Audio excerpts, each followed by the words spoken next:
Chapter 3 giving us the anatomy of our soul. And we explained soul made in the image of God. Literally, the core of our soul is from the core of God. So just as God possesses 10 expressions, 10 channels for his energy to go through, which are called by God the spheros, which we said is like sapphire, this beautiful luminous stone, or another etymology is the idea of number, mispar, because God's taking his limitless energy and crunching it into a channel and a color and a flavor and a certain quality. So just as God has these 10 powers, 3 intellectual and 7 emotional, we have on every level of our soul, and we explained we have 5 levels of the soul, 10 powers, 3 intellectual, 7 emotional.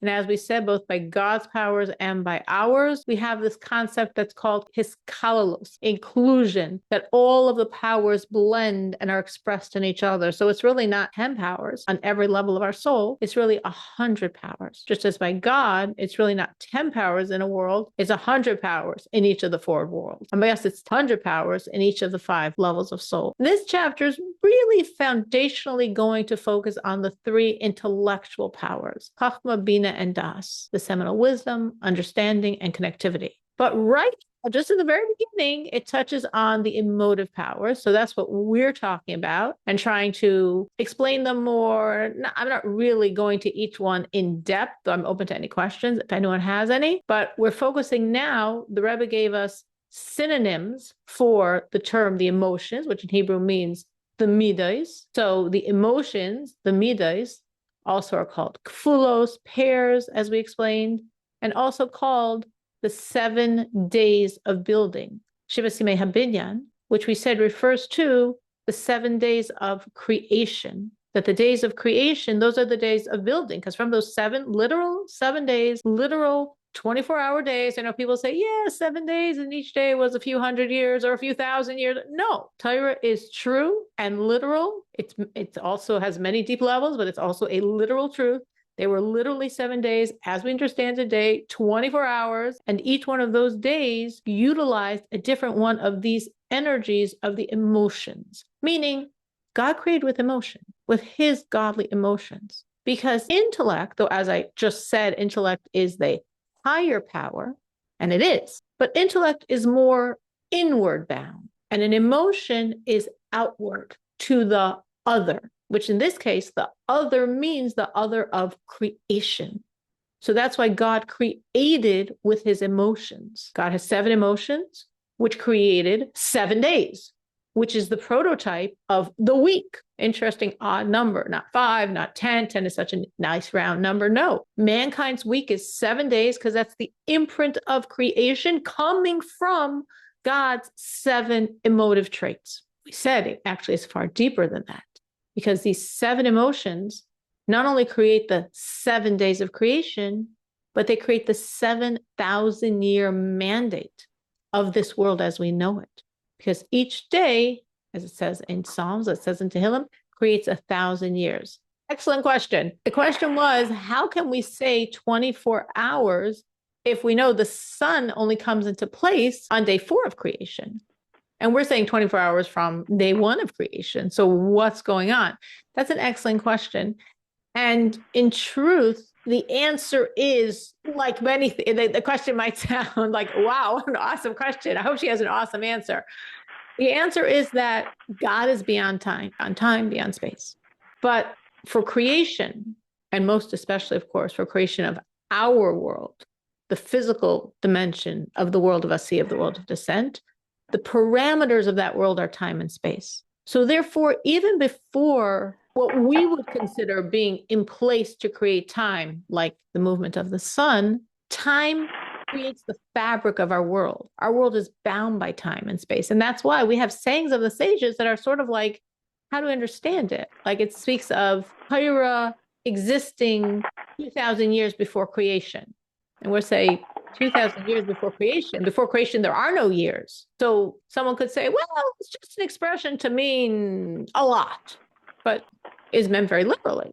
Meaning Torah says that Torah existed 2,000 years. It doesn't say a long time. It says 2,000 years. So somehow, before there was a way of clocking time as we understand it, there's time. even for what we would call creation, 2,000 years. If you want to look at it from another way to understand this maybe slightly differently, we know the world was created on, what day was the world created on? The 25th of Elul.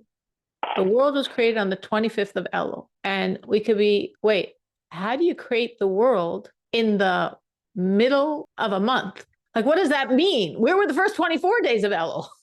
And for that matter, how do we start with Elul? Elul is the last month of the Jewish year, right? It's the 12th month. And the world's created on the 25th day of that 12th month. So what does that mean? Well, we just arbitrarily, no, everything is true. So truly, as Froma correctly pointed out, before there's a clock-keeping device that we understand, and of course the most foundational one is the sun, before there's that time-keeping device, there's time. There's years. There's 2,000 years that existed before creation. There's not only 2,000 years of this broad chunk, there's literal months, weeks, days that the world could be created the 25th day of Elul, or of course, according to another version, the 25th day of Adar. So 25th day of Adar, 25th day of Elul, these existed before the sun and the clock-keeping devices and the time as we understand it. There was that time. It's a very good question. Another way a person could look at it is to say, well, as I mentioned last week, the sun was created on the first day, a different sun. But that, though it could sort of answer your question, if we look more broadly, I'm saying like the 25th day of Elul, the 2,000 years, I think we could take a more broad look to understand the concept of time before we would understand that time could be in play. Great question. We're saying that the Alter Rebbe gives us a synonym for the emotions, which in Hebrew are the midas. And the synonym is the 7 days of building, which means the 7 days of creation. And we're explaining why, just because it's 7, like that's convenient. There were 7 days of creation and we have 7 emotions. So we're going to call the emotions 7 days of building. No, this is what I'm trying to say in answering from his question. Nothing is random. We're going to say this and this, or we're going to make some. No, it's real. It's real. Everything by God is real. So there's really 7 emotions, which create the reality of 7 24-hour days, each one of which creates 1,000 years of our history. And if we look at the emotion and the day of creation and the 1,000 years, we see the same energy running through. Last week, we got through the first day, because obviously we did other things before. We did from the beginning of the chapter until this point. So we went pretty thoroughly. Just to remind you, the first emotion, which is the most foundational emotion, is chesed, translates as kindness. It's the emotion of love, beneficence, giving. We see this reflected in the first day, because on the first day, everything was created, giving, but such massive giving that we couldn't handle it. It was like chaos. And God spent the next 6 days organizing all the things that came on the first day, because everything came on the first day, because chesed is absolute giving. And as I just referenced, an enormous sun was created on the first day. A sun way too powerful for the world to handle. A sun that shone for the 7 days of creation and then was put aside until the redemption, until Mashiach. So again, enormous giving. The sun's everything. The source of our light, heat, warmth, energy, day, all comes from the sun. A huge sun. Whoa, so big, so bright. Too much for us to handle. That's chesed. Chesed is this ultimate intense giving. And that's why it created the first 1,000 years where God was just giving creation. And that's why people live for hundreds and hundreds and hundreds of years. And people have perfect health. Everything was like for free. Mankind doesn't do very well with for free, as we know. Our sages call it nama de sufa, which means bread of shame. Welfare society. We don't do well with welfare society. We don't do well with handouts. You think, you have a problem, I'll just give you more. Doesn't work. Doesn't work on any level. So the first 1,000 years was limitless giving, didn't work. The second day of creation is the trait of gevura. Gevura means withholding, discipline, judgment, discrimination, discernment. That's gevura, and many, many, many other things. Obviously, if we have 7 traits, obviously they all have many, many, many colors. I'm speaking in very broad terms, but feel free to ask any questions, because I can say a lot more than I'm saying about all of these. So we have gevura, God's power, God's judgment. And again, this is like neon big. The first 3 traits, chesed, gevura, and tiferes, are like huge, like primary. And then the second are like secondary, the second set of 3. So this is like intense withholding, judgment. What do we see happen in creation on that day? We see separation.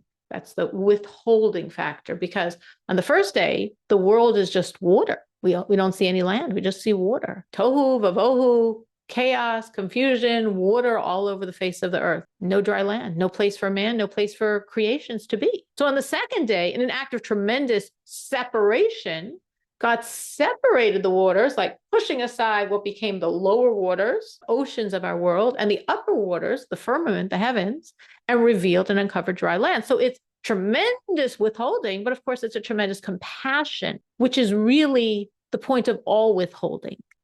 Not to so much get into this now, but God created with constriction. Constriction is gevura, withholding of self. Tzimtzum.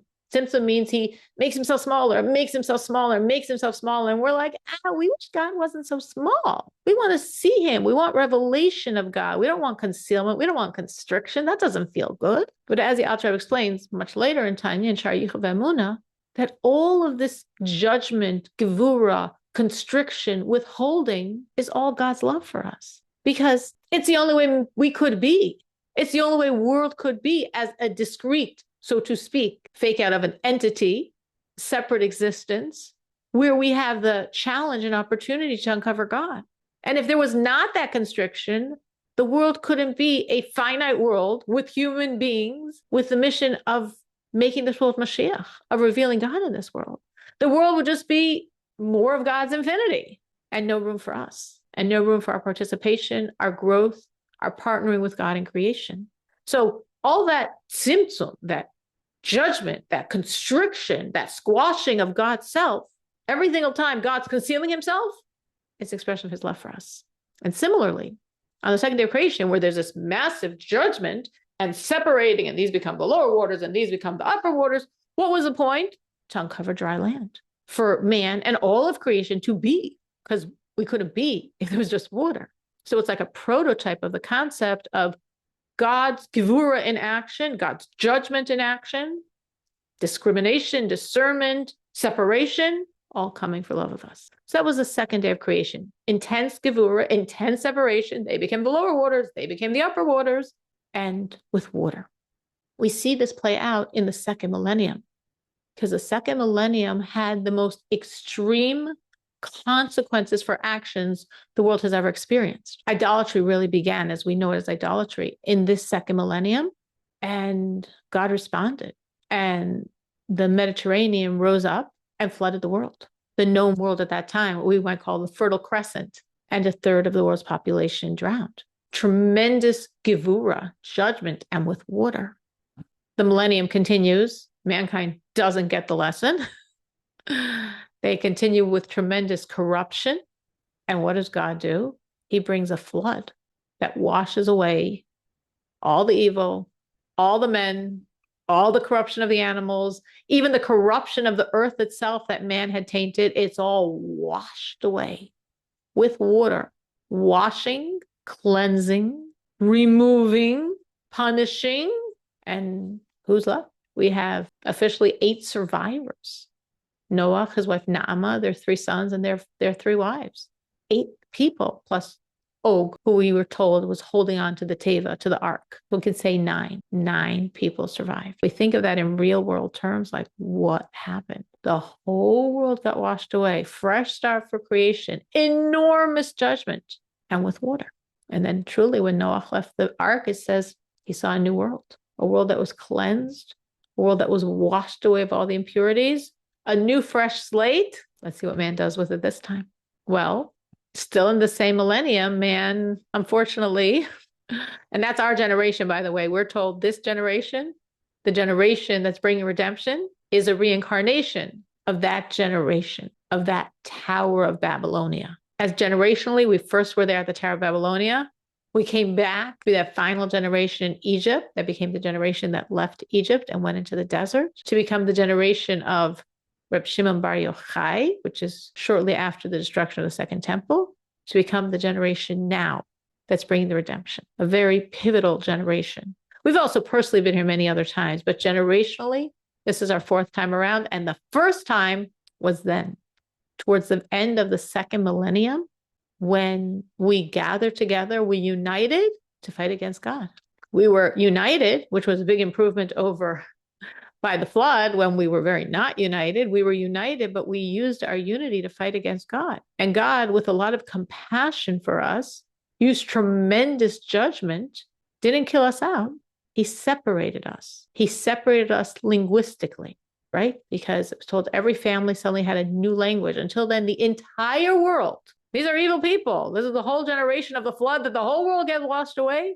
That whole world of the flood spoke biblical Hebrew, not Ivrit, not modern Hebrew. That wasn't around then. Biblical Hebrew, the language of creation. That was the only language the world knew until we built that tower and we used our unity as a tool to fight God. And God said, I love you. I have to respond. I'm going to respond in a very gentle way. I'm going to separate this union that you're using for such harm. I'm going to separate you linguistically. Every family from the 70 families of man will now have a different language, and you won't be able to communicate, and you will desist. You will cease building that tower, which is exactly what happened. And then mankind scattered. So again, tremendous separation, literally separating the family of man. If this was a family of man, they were all one family. They all had the same language, one family. And God said, it's an awesome thing to be one family, but not the way you're using it. So we've got to separate you. And there at that point, we know the point, we know the date. That's when 70 languages entered the world and mankind scattered. So a scattering, a separation, this enormous consequence, all in the second millennium. So the Mediterranean rising up, flooding the world, washing away a third of mankind in response to the beginning of idolatry. Water, enormous consequence, enormous judgment. The flood, where the world was underwater for a year. Literally, it rained for 40 days and 40 nights. The world was sunken under the water for a year, a solar year. Enormous consequence. And with water. And at the end of the millennium, the Tower of Babylonia that scattered and separated mankind. Enormous consequence for their enormous sin. So that was the second millennium. Any thoughts, any questions on any of this? Okay. The third millennium is the third day of creation, which is the third of God's divine attributes, which is Tiferes. Tiferes is beauty, harmony, balance, truth, Torah. All of those are Tiferes. Tiferes is beauty. Tiferes is the variation of coloring, combination of the kindnesses and the judgments, perfect balance, harmony, that beam that penetrates all, the beam of truth, Torah, that ultimate beauty of this world. That's Tiferes. And we see it in that third day of creation because the world now became a beautiful place. Now there's grass and trees and flowers. The world is blooming. The world become God's garden. The world is beautiful. That's Tiferes. What do we see in the millennium? It says, Tzadik katamar yifrach, the tzaddik, the perfectly godly person, he's sprouting, he's flowering.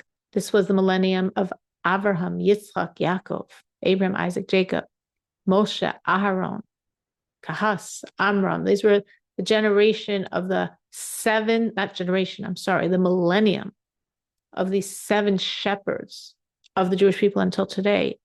The beauty of the world. This was actually the day, right? This is Tuesday of creation. So it's very interesting because on Monday, after every day of creation, God said, it's good. Kitayv. It's good. It's good. But not on Monday, not on the second day of creation. Remember, Monday was a creation of Gevurah, of judgment, of separation. God didn't say it's good then. Instead, he said it's good twice on Tuesday. That's why people say Tuesday is such a doubly good day. It's a great day to schedule something because it's doubly good. So it was doubly good on the first Tuesday of the world, and therefore it imprints every Tuesday forever, which it does. Every Tuesday forever is imprinted by that double good of the Tuesday of creation, because Tuesday was Tiferes. Tiferes is not just good. It's good and it's good. Tiferes is beauty and truth and harmony. It's the balance. Like Chesed is giving, but it's really extreme. And Gevurah is withholding, and that's really extreme. And Tiferes is balance and beauty and harmony and Torah. It's good and it's good. Now we say those two double it's goods were expressed in 2 really good things of this millennium that came very close to each other. The Exodus, and 50 days later, the giving of the Torah. It's good, it's good. The it's good of the Exodus, 2448, and same year, 50 days later, it's good of the giving of the Torah. So this was millennium of beauty, This is a millennium of enormous lights of tzaddikim. Like I'm saying, Abraham, Isaac, Jacob, Moses, Aaron, enormous lights, and this enormous good of God, the good of the Exodus, the good of the giving of the Torah. That was this millennium. Day 4 of creation is Netzach. Netzach is a continuation of the energy of Chesed in a more, we'll call it, manageable scale. If you think of the traits, they're often pictured as like triangles with a point on the bottom. So you have Chachma Bina Das, that's a triangle. Seminal wisdom, understanding, connectivity. Seminal wisdom and understanding funnel into the bottom of that triangle, connectivity. Then you have the next triangle, Chesed Gevurah Tiferes, this loving kindness, withholding, beauty. Again, the point, which is the base of the triangle, but it's upside down, so it's a point, not a flat line. Chesed and Gevurah funneling into Tiferes. The loving kindness, the judgment funneling into the beauty of Tiferes. Now we're starting the next triangle. So now we have, again, 3. Netzach, Hoid, Yesod. Netzach is the right side, Hoid is the left, and Yesod, again, the point on the base of the triangle, where Netzach and Hoid funnel into Yesod. So just as we can envision, and I hope you can figure this out by my fingers, but we have a right side, a left side, and a middle point. So on the right side, we have Chachma, that was the first triangle, and then Chesed, that was the next triangle, and now Netzach. So Chachma, Chesed, and Netzach are one line. Just like on the left side, we have Bina, Gevurah, and Hod. That's a line. And we have the midpoint, Das, Tiferes, and Yesod, and actually I have one more after that, Malchus. That's a line. So all of these things have very enormous connections. And the more you understand them, the more you see the connectivity of how Chachma leads to Chesed, leads to Netzach, and Bina leads to Gevurah, leads to Hod. So again, any questions I'm willing to answer, but I'm just trying to sketch this out enough that we sort of understand what I'm talking about. So Netzach as this next beginning of the triangle, it's on the right side, it's on the Chachma Chesed side, but it's the next triangle. It's more muted. We would call it more manageable. What does Netzach mean? Netzach is nitzachon, is victory. But what Netzach really represents is the trait. What's victory? A trait of victory? It's the commitment that creates the victory. Meaning Chesed is giving. Chesed is limitless giving. Chesed is neon color giving. And therefore, sometimes it's more than we can handle giving. Netzach is manageable giving. It's the commitment of giving. So like Chesed is like, you just get married and you are, whoa, your whole life is your husband and whoa, that's amazing. That's a great way to start. But 5 years later, you don't relate to it that way. But hopefully the Chesed became a Netzach, became a commitment. And even if you don't feel that, whoa, you're still making supper, hopefully, and cleaning up, being there, being a partner, being committed, being invested in the relationship, the commitment that creates the victory, the disciplined giving that creates the victory. That's Netzach. So it's a more muted version of that loving kindness and giving in a way that we can handle and a way that we can utilize to ultimately have that victory. So what was created on that day? The sun, the moon, the stars, the lights of the world, lights, giving. Again, sun is the world's warmth and heat and energy, but this is a manageable sun. On the first day of creation, a sun was also created, a sun that we only have for the 7 days of creation and was put aside for the redemption for Mashiach because it's not a sun we can handle. It's too big for us. It's too powerful for us. This is a manageable sun. And there's a moon and there's stars. And what happened in that day of creation? We have the sun, the first Beit HaMikdash, the first temple, the Beis HaMikdash. We have the moon, the second temple. And all those stars represent the lights of the prophets. We're told in this millennium, there was double the number of those that left Egypt. That was the number of prophets.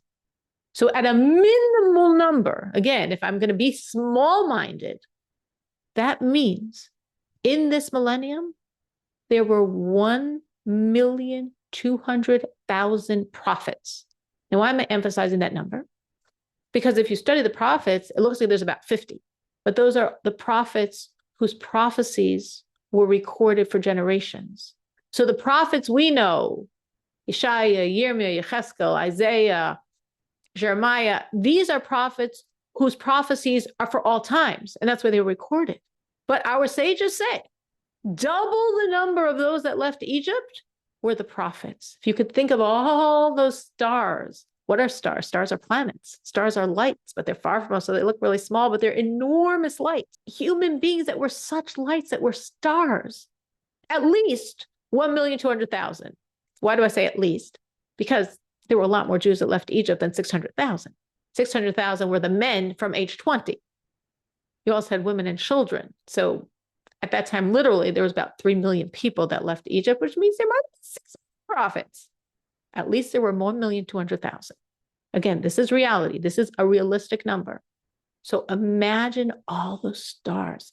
In those days, they had wannabe prophet schools.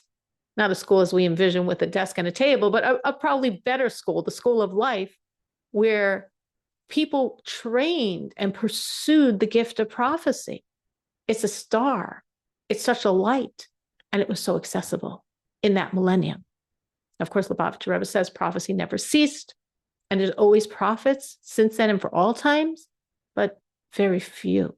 This was the millennium of Tiferes. I'm sorry. This was the millennium of Netzach.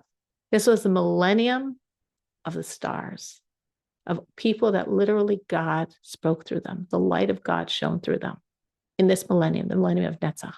That was day 4. What happened day 5? Day 5 is the emotive trait of Hod. Now we're on the left side of that triangle. Bina, understanding. Gevura, enormous constriction, judgment, withdrawal, separation, discrimination, discernment. Hod, a manageable form of Gevura. Feeling that energy of the consequences, but in a manageable fashion, not like the great flood that washes away the entire world besides 9 people, but in a smaller fashion, a lot of judgment. If you turn around the letters of Hod, the word is dava, which means pain. There was a lot of pain in this millennium. We see it in the day where we have the beginning of the animal kingdom. We have the smaller animals in the first day, and this actually continued into the Friday of creation. This midah spilled over because Friday morning we have the large animals that were created.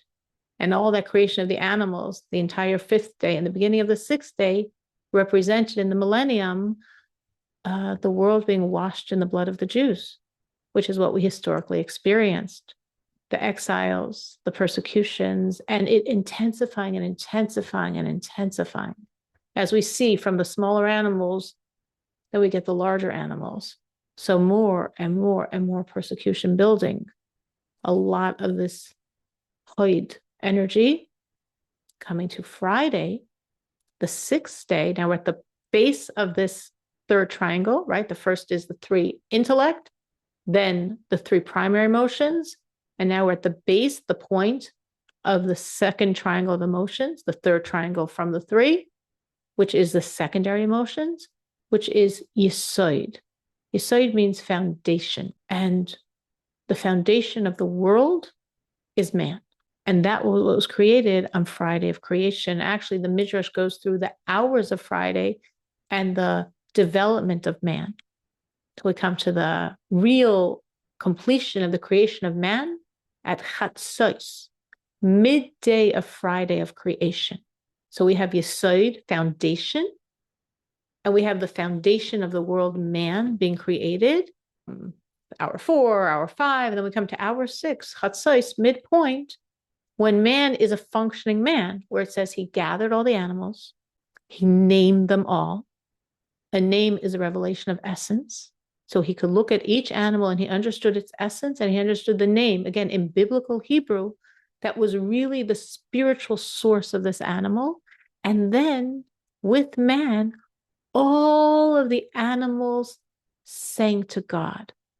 The opening prayers of our Friday night prayer, L'chu Niranena, right? That's how we begin the prayers Friday night.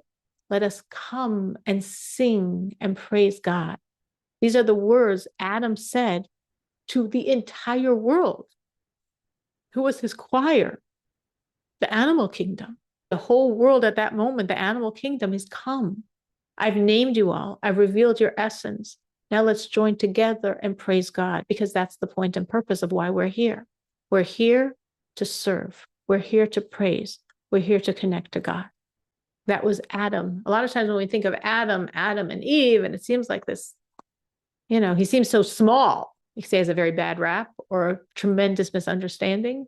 Adam was the second greatest soul of all times. The greatest soul of all times is Mashiach. The second greatest soul was Adam. He's a comprehensive soul embodying the fourth. We have 5 levels of soul. So if we're saying the 5th is the highest, he's embodying that 4th level soul. And every single one of us in the core of that 4th level, which is a very high level that generally never comes into our body, is a piece of his soul, a piece of the soul of Adam. So God gave him the ability to look, to see, and to pull out, what is this? What is the nature? What is the essence of this in front of me that I can give it a name, expressing its essence, and bring everything together to praise, to sing, to serve God? And we see this historically, because in this millennium where we got a lot of this code overflow, a lot of those animals roaming planet Earth went through a lot of pain, a lot of persecution. But at midpoint of this millennium, we see Yesod, we see foundation, we see the point and purpose, we see the revelation of Hasidus in this world. Very interesting. We're talking cosmically. We're talking 1,000 years. Midpoint here. In the year 4,494 is the revelation of the Baal Shem Tov.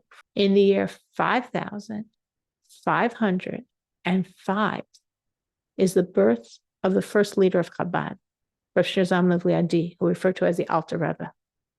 So literally, we're within 10 years of the midpoint of 1,000 years. Within 10 years, we have the revelation of Hasidus and the beginning of what will be Chabad Hasidus. Midpoint of this millennium. What does Hasidus have to do with foundation? Well, if we look at what did Adam do to express foundation, he revealed the essence and connected it to God. He named a revelation of essence and brought the world together to serve God. And that's exactly what Hasidus does. Hasidus colors and flavors everything, pulling out and expressing its essence. And as we're shared the secrets, we know the secrets. People in previous generations were far holier than us, but we know a lot of secrets because Hasidus reveals the essence, enabling us to take all of these things with their essence revealed and connect them to God. That's day 6, leading into day 7. What was the trait of day 7? I said we have a triangle of 3 intellect, a triangle of the 3 primary emotions, a triangle of the 3 secondary emotions, 3, 6, 9, and we know God has 10. There's one more, the final trait, which isn't part of any other triangle. It stands alone. It's Malchus. It's the middle line. Tiferes. But if we go to Das, connectivity, taking the intellect, it flows into connectivity. Tiferes, taking the ultimate giving and the ultimate withholding and blending with this perfect beauty. The next triangle, manageable giving, manageable withholding, blending into foundation, essence, connection to God, and then continuing that line, Malchus, sovereignty. What is the revelation of this trait of Malchus? What was created on day 7? Shabbos. Shabbos is Malchus, is God's sovereignty revealed. Shabbos, God relates to the world in a different way than during creation, than during the rest of the week. As I said, these 7 days are imprinted forever. Every Sunday is the energy of the first Sunday. Every Monday is the energy of the first Monday. It's very interesting. The Talmud explains for each day of the week what will be the traits of a person born that day. And when the Talmud explains why, it goes back to the 7 days of creation. Because this was created on Sunday, that's why a person born on Sunday is like this. because this was created on Monday. That's why a person born on Monday is like this. Literally, till today, the Sunday, Monday, Tuesday, it's all an imprint of the 7 days of creation. So Shabbos is Malchus, because Shabbos is Me'in Olam Haba. Shabbos, we're told, is a taste of redemption, a taste of the world to come. Shabbos, God relates to us from a different level. During the entire week, the 6 days of creation and all the days of creation since, God speaks the world into existence. On Shabbos, God is thinking the world into existence. There's a reason why God speaks the world into existence, and it's a significant reason. But thinking means it's coming from a more intimate place. The regular world is God's more external expression, speech. Shabbos is more intimate. It's his thoughts. And Mashiach, we're told, is a level of God's subconscious thoughts. That deep, that him. So Shabbos begins the process, the day of Shabbos, the day of Malchus, of God's sovereignty completely revealed. And Shabbos of the 7 days of creation creates a millennium of Shabbos, which is the millennium of Mashiach. As we said, this world has a mandate of 7,000 years. We're now in the year 5,786. That does not mean that if we hit the year 7001, the whole world perishes. It does mean we're ascending to a different level, and we don't know what that level will be. Not that God doesn't know, but we don't know. Probably something we wouldn't even be able to understand at this point. But that final millennium from the mandate of 7 is the millennium of Mashiach, the day of complete Shabbos. As I said, every Shabbos is a microcosm of Mashiach. God's relating to us through his thoughts, a very inner relationship. That's why Shabbos feels so wonderful. That's why Shabbos, we have that extra soul. And I don't know, for me, it's my best day of the week. And then we come to a millennium of Shabbos, an even deeper, more intense Shabbos. As I said, it's not God's thoughts.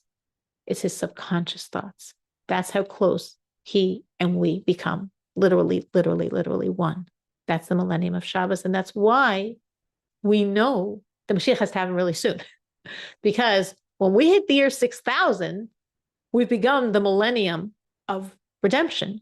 But that's already what we're told is the second stage of redemption. We need a first stage before. So the first stage has to happen before the year 6,000, because by the year 6,000, we're already in the full-blown second stage of redemption for a millennium. And of course, we know, especially when we're thinking of Mashiach as Shabbos, that we're supposed to bring in Shabbos early. In Chicago, it's 20 minutes. I don't know, each time, I think it's like an hour or something, much longer. Many places in the world, it's 18 minutes. But whatever it is, Jews must bring in Shabbos early. We're not allowed to bring it in like at that moment of transferring from day 6 to day 7, which of course has a lot of spiritual meaning in terms of Mashiach, because we got to bring it early. We got to bring day 7 in early. And we're already cosmically thinking quite late. As I said, it's 5, 7, 8, 6. The Rebbe in 5750 was saying how like we got to bring in Shabbos already. We're already in the time. It's already after midday. It's been a long time after midday. Yeah, we got to after middays for hundreds of years already. We got to bring in Shabbos already. We got to bring in Mashiach already. So it's amazing how this 7 emotions, literally the blueprint of the 7 days of creation, of the 7 millennium of our history. Now, obviously,